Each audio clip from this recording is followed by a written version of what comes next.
మానవ జీవితమే ఒక మహాభారతం. ఈ కార్యక్రమాన్ని మీకు సమర్పిస్తున్న వారు Agrigold group of industries, Eversure water purifier మరియు వైష్ణవి క్యాటరర్స్.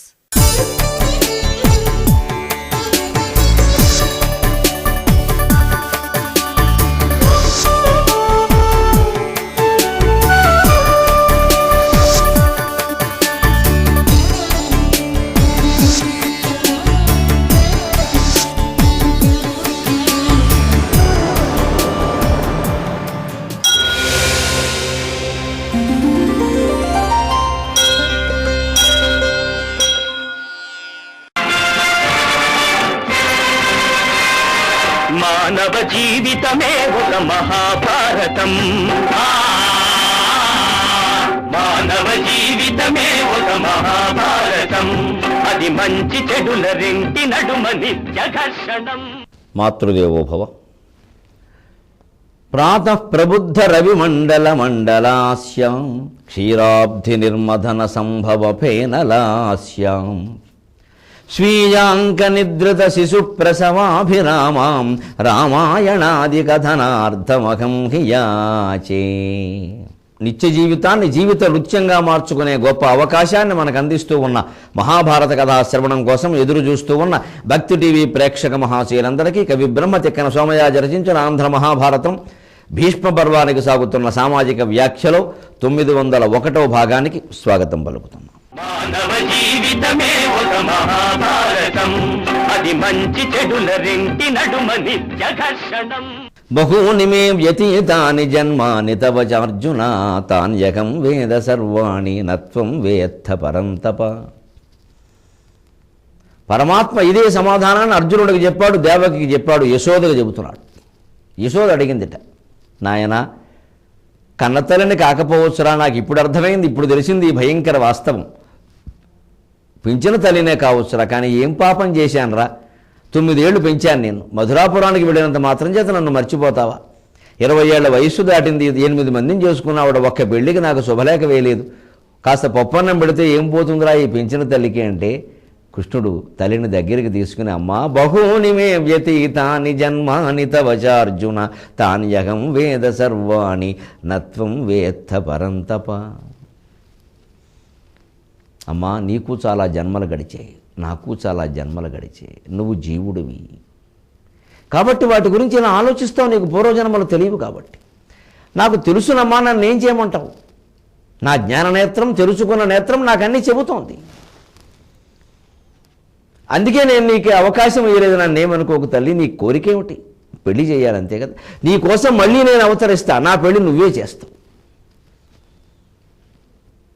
ఎందుకు ఈయన పెళ్ళిళ్ళకి ఆవిడని పిలవలేదండి? ఈవిడ పూర్వజన్మలో ధర, అప్పుడు నందుడే ఆవిడ భర్త, అప్పుడు వేరే రూపం, వేరే పేరు. ఆవిడ వంకలు చెప్పి పెళ్ళిళ్ళు జడగొట్టింది. మరో పురాణాల్లో ఉంటుంది ఆ విషయం. రకరకాల వంకలు చెప్పి ఊళ్ళోకి వస్తే చేస్తూ ఉండేవారు పూర్వం, పల్లెటూళ్ళలో జరిగేవి. ఇప్పుడు ఈ పట్టణాలు పెరగడం, అపార్ట్మెంట్లు పెరగడం వల్ల జరిగిన మేలులో ఇదొకటి. పక్కింట్లో ఏం జరిగిందో మనకు తెలియదు. అలాగే చాడీలు చెప్పేవాళ్ళు కూడా తగ్గిపోయారు బాగా. అసలు పట్టించుకునేవాళ్ళు లేనప్పుడు చాడీలు ఎందుకుంటాయి? అదొక మేలు, కీడులో మేలని. పల్లెటూళ్ళలో ఉన్నప్పుడు ఓహో బాగా బీరకాయ పీచుల్లా ఒకరికొకరు పావేసుకున్నప్పుడు ఈ గొడవలు ఎక్కువగా ఉండేవి.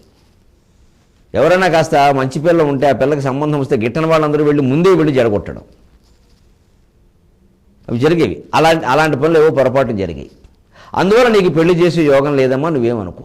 కానీ నేను నీ కొడుకుగా నీ పని నేను నీ వరం నేను చూడాలి, నీ బాధని అర్థం చేసుకోవాలి. నీకోసం నేను మళ్ళీ పుడతాను, శ్రీనివాసుడిగా పుడతాను, ఒకళ్ళు మాతగా నువ్వు పుట్టు, నాకు పెళ్లి చేయి. ఆవిడ ఒకళ్ళ మాతగా పుట్టింది. స్వామి శ్రీనివాసుడిగా పుట్టాడు. పద్మావతి శ్రీనివాసుల కళ్యాణాన్ని ఆకాశరాజుకి విజయపురాలై ఒకళ్ళ మాత నడిపించింది. శ్రీనివాస కళ్యాణం మనకు తెలుసున్నదే శ్రీ వెంకటేశ్వర స్వామి కథ.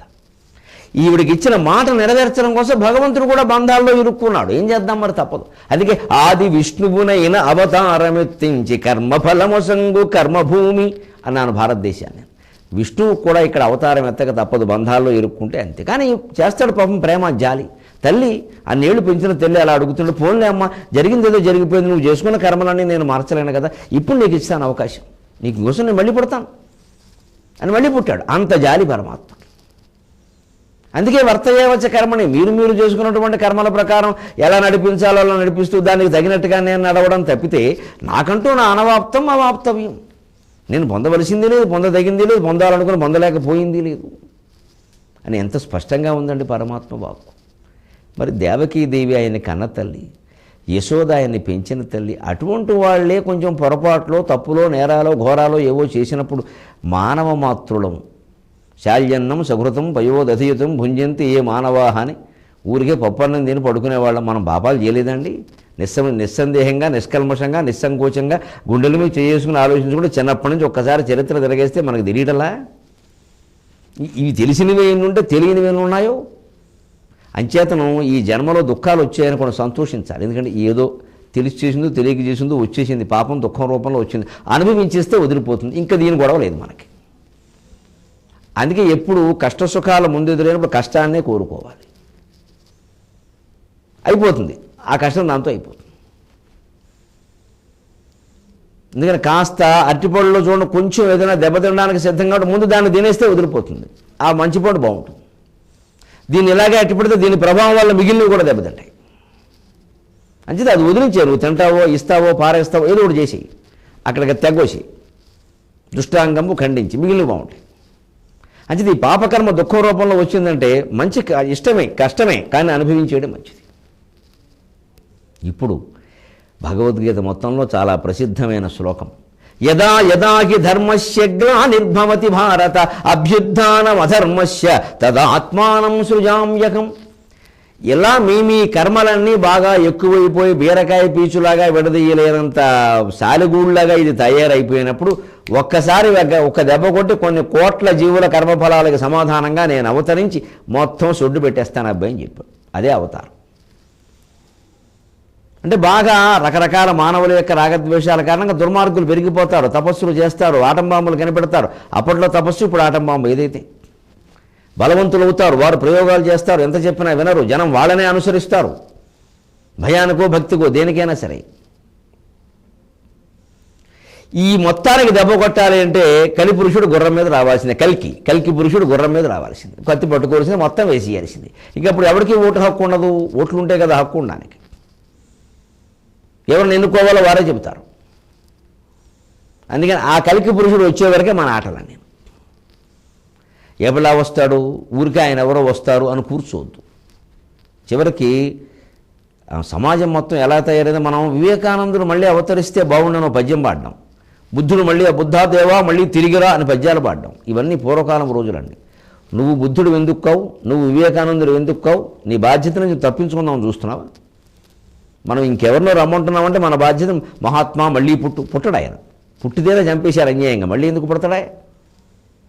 అంత మెదడులేని మనిషి కాదు ఆయన, గొప్పవాడు మహాత్ముడు ఆయన. మళ్ళీ పుట్టిన ఈ దేశంలో పుట్టడం, ఇక్కడ పుడితే ఏం జరుగుతుందో చూశాడు ఆయన. అంచేతను మహాత్మా మళ్ళీ పుట్టు, బుద్ధదేవ మళ్ళీ రా, వివేకానంద మళ్ళీ ఆవిర్భవించు, ఇది ఊరికే పలాయనవాదం, తప్పించుకోవడం. నువ్వెందుకు మహాత్ముడు కావు, నువ్వెందుకు వివేకానందుడు కావు, నువ్వెందుకు బుద్ధుడు కావు, నువ్వెందుకు శంకరాచార్య కావు, ఆ ప్రయత్నం కనీసం ఎందుకు చెయ్యవు? ఇది మనకి మనం వేసుకోవాల్సిన ప్రశ్న.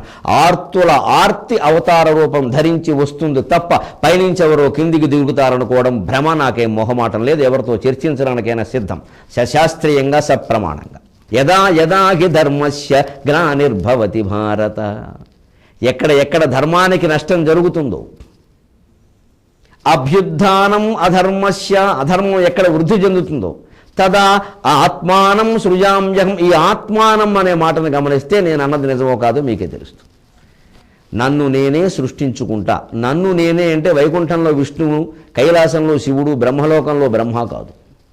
అక్కడి నుంచి ఆయన సృష్టించుకోవడం, అందులోంచి ఏదో కిందకి తేజస్సు రావడం, కింద యశోద గర్భంలో దేవగర్భంలో ప్రవేశించే సినిమాలో చూపించే విషయం. మనకు అలా చూపిస్తే కానీ అర్థం కాదు. కాబట్టి ఈ ఆత్మానం ఎవరండి? ఆత్మ సర్వం కల్విదమేవ అహం నాణ్యదస్తి సనాతనం అని దేవీ భాగవతంలో అమ్మవారి రూపంలో అంటాడు ఆ పరమాత్మ. విశ్వం విష్ణు అని విష్ణు సహస్రనామాల్లో ఉంటాయి. విశ్వమంతా విష్ణువే అంటే అర్థం ఏమిటంటే, విశ్వమంతా విష్ణువే అయినప్పుడు ఆత్మానం అంటే విశ్వమేగా. విశ్వమే తనని తాను పునర్నిర్మించుకుంటుంది. సమాజంలో ఆర్తి గడ్డగట్టి పెరుగై రాయై ఇనప ముక్కై వజ్రం లాంటి వాడు పుడతాడు. ఆ వజ్రమే నరసింహస్వామి, ఆ వజ్రమే వామనుడు, ఆ వజ్రమే పరశురాముడు, రాముడు, శ్రీరాముడు, బుద్ధుడు, సమస్తం. ఆ వజ్రమే నువ్వు నేను. ఎందుకు కాకూడదు మిత్రమా? మనం ఇలా పాపులుగా దుర్మార్గులుగా ఉండిపోవాలా? ఎవరి కోసమో ఎదురు చూస్తూ. ఆ శక్తిని మనలోకి మనం తీవ్రంగా ఆహ్వానించగలిగితే నువ్వు అవతార పురుషుడు అవుతావు. నీలోకి ఆ శక్తి ప్రవహిస్తుంది. అందుకే అలా ప్రవహించిన మహానుభావులు పుట్టుకతోనే కొన్ని కారణ జన్ముల్లాగా కొన్ని విచిత్రమైన పనులు చేస్తారు. సమాజపు ఆర్తిక స్వరూపంగా ఒక శ్రీకృష్ణుడు, ఒక రాముడు, ఒక ప్రవక్త, ఒక యేసుక్రీస్తు, ఒక బుద్ధుడు అందరూ అలాగ పుట్టారు కాబట్టి వారి చిన్నతనం నుంచే కొన్ని లీలలు కనపడతాయి. అదే మనకి భాగవతంలో చెబుతాడు. శ్రీకృష్ణుడు అల్లరి చేస్తున్నట్టు యశోదాదేవి మందలిస్తోంది. చిన్నపిల్లలు చేసి అల్లరంతా చెప్పాడు. తుయంబులివియని తొలగక జొచ్చెదు, తలగక గట్టయిన తరలనెత్తెదు, మంటిలో నాటవు మాటలు మానవు కోరాడెదు, ఉన్నత స్తంభంబును ఉపబోయెదు, అన్యుల నల్పంబులడుగంగ బారెదు, రాసవేటల రచాల రవదెచ్చెదవు, అలయవు నీళ్లకు నడ్డంబు గట్టెదు, ముసలివై హరివృత్తి మునయజూచెదు, అంబరంబు మలకు నడుగక తిరిగెదవు, ఇట్టి కల్కిసేతలేల కృష్ణ, నిన్ను వంప నొంప నే జాలనని కదా ఇంత క్రిందు మీదు లేకయునికి అని ఒక మందలిస్తుంది. తోయంబులివి అని తొలగక చొచ్చేదు. ఆ నీళ్లు ఆడుకోద్దురా అంటే నీళ్ళలోనే ఆడతావు. చిన్నపిల్లలు చేసే అల్లర్లు ఇవన్నీ. తలకకి గట్టైన తలనెత్తదు. గుట్ట మన్ను ఏదైనా ఉంటే పైకెత్తేస్తూ ఉంటావు. ఆ గుట్ట మీద పడితే మంటిలో నాటలు మానవు కోరాడదు. ఇప్పుడు జంతువులు కొన్ని నేలలో మూతి పెట్టి పైకి తవ్వినట్టుగాను ఆ మట్టిలో ఆడుకోద్దురా పురుగులు వస్తాయి, ఒళ్ళంతా పాడైపోతుందంటే వినవే, అందులోనే చేతులు పెడతావు, కాళ్ళు పెడతావు, మూతి పెడతావు. ఏమిటది? ఉన్నత స్తంభంబు లోపబోయేదు. ఏదో వేసవకాలం సెలవు కోసం పందిరేయిస్తే మీ నాన్న నేను ఆ పందిరి గుంజలు పట్టుకుని ఊపుతావు. ఏమిట్రా స్తంభాలు ఊపడం? పడిపోవు మీద. స్తంభం పడితే ఎందుకని పనికొస్తావా? ఇది తల్లి మందలిస్తుంది, సహజమైన పద్యం. అన్యుల అల్పంబులడుగంగ బారెదు, నందుని ఇంట్లో పుట్టావు. ఈ గొల్ల కులానికి మనం పెద్దవాళ్ళు. అయినా ఇతరుల దగ్గరికి వెళ్ళి 10 రూపాయలు పావులు అడుగుతావు. బుద్ధి ఉందా లేదా? మనం ఇంత పెద్ద ఇంట్లో పుట్టే అల్పంగా అడగడం ఏంట్రా? ఏమనుకుంటారు మమ్మల్ని? రాసవేటల చాలా రవ్వదెచ్చుదు. వద్దురా, మనం గొల్లవాళ్ళం, మనం పెద్ద కులం వాళ్ళతో పోటీ పెట్టుకోకూడదంటే రాజుల అబ్బాయిల దగ్గరికి వెళ్తావు. వాడు మేసం పుచ్చుతూ లాగుతావు, వాడు జుట్టట్టుకు లాగుతావు. నీకేం మేసమా, నాకు లేదా అంటావు. వాడితో గొడవ ఎందుకురా? రాజుల అబ్బాయిలతో మనకు గొడవ. మానవ జీవితమే ఒక మహాభారతం, అది మంచి చెడుల రెంటి నడుమ నిత్య ఘర్షణం.